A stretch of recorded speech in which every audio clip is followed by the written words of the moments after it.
Անհանդուրժելի եւ ոչ մի արդարացում չունեցող հարձակում բանակցությունների կեսից։ Իրանում պատերազմական գործողությունների ֆոնին Հայաստանում Իրանի Իսլամական Հանրապետության արտակարգ եւ լիազոր դեսպան Խալիլ Շիրղոլամին մամլո ասուլիսով է հանդես եկել։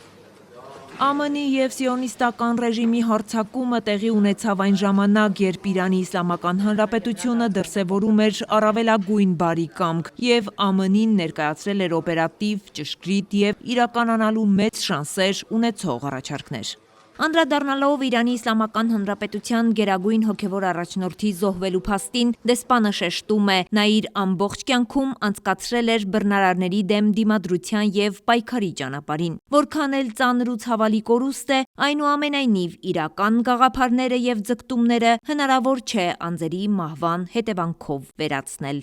Սա մի գաղափար է, որը չկարողացան հասկանալ թե սիոնիստական ռեժիմը, թե Թրամփի ռեժիմը։ Իրանում իշխանության վակուում չի ձևավորվել, և Իրանի Իսլամական պետության Պահապանների խորհուրդը շարունակում է այս անցումային ժամանակավոր շրջանում երկրի կառավարումը։ Մոտ ապագայում մենք ականատես կլինենք Պահապանների խորհրդի կողմից Իրանի իսլամական նոր հոգևոր առաջնորդի ներկայացմանը։ Անդրադառնալով Իրանի պատասխան քայլերին, Խալիլ Շիրղոլամին շեշտում է, դրանք ուղղված չեն հարևան երկրների դեմ, այլ այնտեղ տեղակայված ամերիկյան ռազմաբազաների դեմ են։